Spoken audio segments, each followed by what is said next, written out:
Good morning, Roadrunners.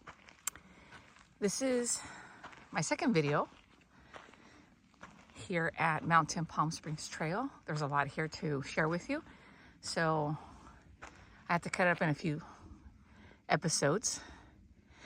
And I'm a little short of breath because I just come up a little hill there. And I want to share this particular spot. And I don't know if you can tell, but it's kind of like a little table up here, and it just kind of sticks out from the rest.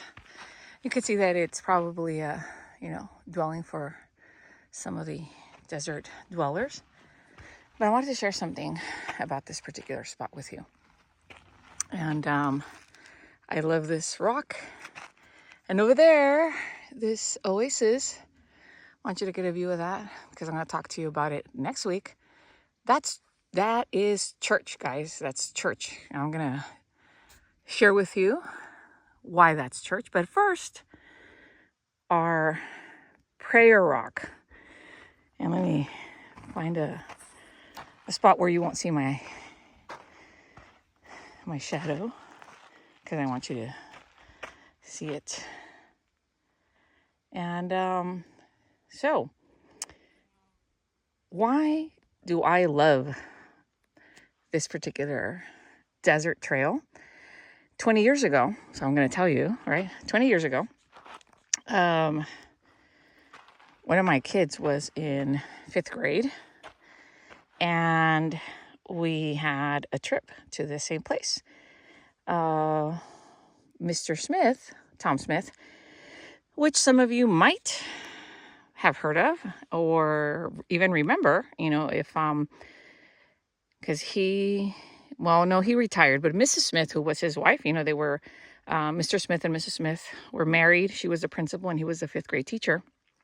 And he would do these yearly trips around this time of year to Mountain Palm Springs Trail. It was beautiful. The first time I came, I was in awe. I had never thought that the desert was any place to visit, sincerely. Being from LA, I didn't even think much of the desert. We normally thought about the mountains and the beach, but the desert was like this really unknown and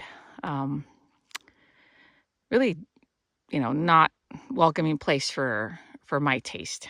But when we came, one of the things that we experienced was Mr. Smith's friendship with these 2 crows that would live in that rock over here, right here in this section. And he would always like, hey, I'm going to go say hi to my friends. And then one time I came out here and he's like, oh, please say hi to my friends. And it was amazing, the connection that he had to nature. Now, I'm going to try not to fall like last time. Well, I didn't fall. My phone just fell. But I want to show you an experience that we had in this particular spot, which is for me and my family just an immense blessing to come here. We come up and we sit down in this rock. And as we sit and we just sit here in silence, we don't do anything. We just sit here, and I'm going to kind of replicate what we do. You won't see the rock though, but so we sit.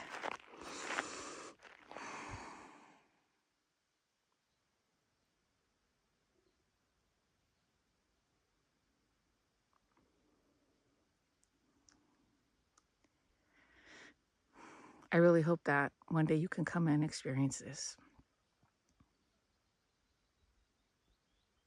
Do you hear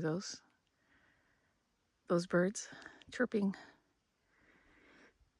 On one occasion when we were here, there was a beautiful breeze, and in those moments of silence and the breeze coming through, Mr. Diaz, my husband, had this wonderful experience, and he said, I can feel God kissing me through that breeze. It was just like such a moment of spiritual connection in this arid place. And even here in the midst of, of what people would not want to be in, right? It's not very hospitable territory, that he could experience God in such an intimate level. And I can't express what he felt. I can only, share how beautiful I thought his experience was. And I think that's why it's such a wonderful place for me.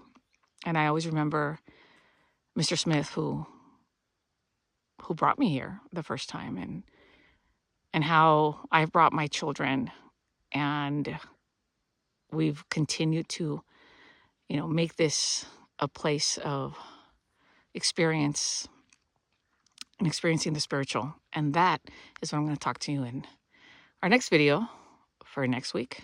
But for this one, which is week, 18? Roadrunners, remember that there is always hope. You can always connect with God, no matter where you are. Have a wonderful week. Blessings.